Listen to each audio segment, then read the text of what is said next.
Hey everyone, this is Gary Comer. We're continuing our series on Soul Whisper concepts, and last session we introduced the gospel key, and this week we're going to build on it, especially the communication part. This is a very important skill to learn, and so we're taking a couple sessions to really focus on it. I want to pick apart a verse here of Jesus. It's John 4:10. It says, if you knew who it was who was talking to you and what he could offer, you would have asked him and he would have given you living water. This is the famous conversation between Jesus and the Samaritan woman. And there's some things that he says here that are very important for us to see. The first thing is, if you knew. The important thing for us to get is that she didn't know. He was the one who needed to explain to her, to communicate to her what it was that he could offer. And that same idea is true with your friends. You are the one who is going to have to help them to see what it is about a relationship with Christ that would be meaningful to their lives.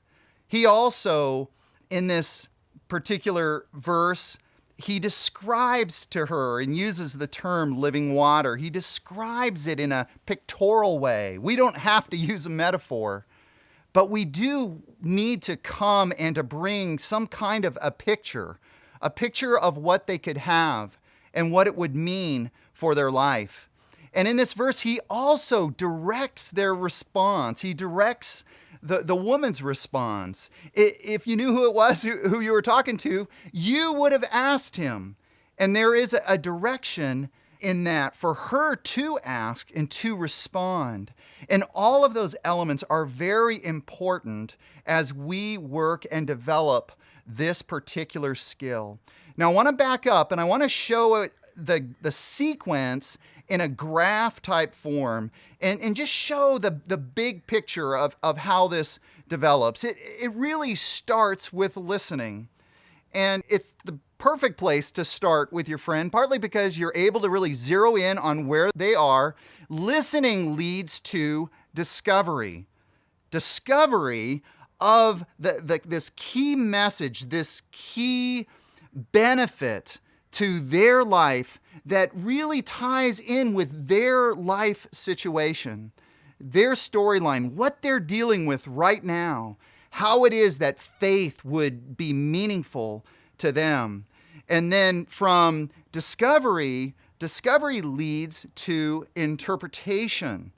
And here we're not just telling the gospel, we're not just telling or explaining, we're interpreting the gospel for them, the good news for their lives.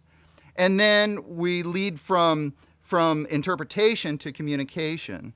And so that's the way the whole sequence works. And so what I'd like to do, I'd like to give you some examples of what this communication can look like. And let me tell you, learning to draw out and discern the key message for someone, that message that's going to resonate to them, is a practice skill. It's something that you have to practice. You have to really become a student of the friend or family member that you are reaching out to. And there's one technique that I've given people that is helpful for this. If you can answer this question, you can zero in on what the key would mean for them. And the question is this: if you were to become a Christian, I see this happening in your life. And sometimes you need to kind of project out, consider what it would be like for them to come to faith. How would their life be different a year or two down the road?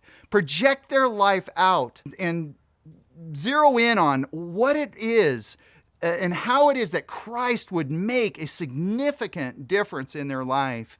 If you can get that insight and you can kind of fill in that blank, of how they would be different, you can zero in on what that key message would be. Let me mention some examples from the book, and I'm just going to give you a few. But really, there are hundreds of keys. Depending on what your friend is dealing with and what they're going through, there can be so many different messages that would resonate and really draw them and affect them. And so, but here's a few different examples. We want you to both hear and see the words. For Frank, anxiety. Through a relationship with God, you could replace the worry you feel right now with His peace. It all comes through a trusting relationship with Him. If you came to know Christ, you will be blown away by His ability to provide and care for you. Alex, having marital troubles. If you follow Christ, you will discover what Christ can do for your marriage. He can begin delivering you from your selfishness that's at the root of all problems. When you put Him first, He will heal your marriage by changing you from the inside out. Notice this one's depth. Sometimes the key will go to these very honest, even confrontational places. Alex's marriage needs Jesus. Jenny, self-esteem. God can help you come into a full realization of just how important and precious you are. He wants you to know that in a profoundly personal way. If you decide to follow Christ, you will experience forgiveness and His loving presence within you. You can see why you might want to wait for an intimate moment. One more, Jackson, success-driven. Your ambitions could be fulfilled in bigger ways than you could ever imagine. By choosing to serve Christ, you will discover a level of significance that is far greater than anything this world offers. This world is temporary. What God offers you is eternal. Work this sequence, and it will open up deeper conversations about what it means to have a relationship with Christ and His cross, and you will see more people come to Christ. Have you ever heard the response from people when they hear us talk about our faith and they say, that's good for you?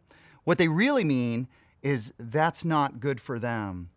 We would stop hearing that put off so often if we made the shift from static presentations to surgical prescriptions.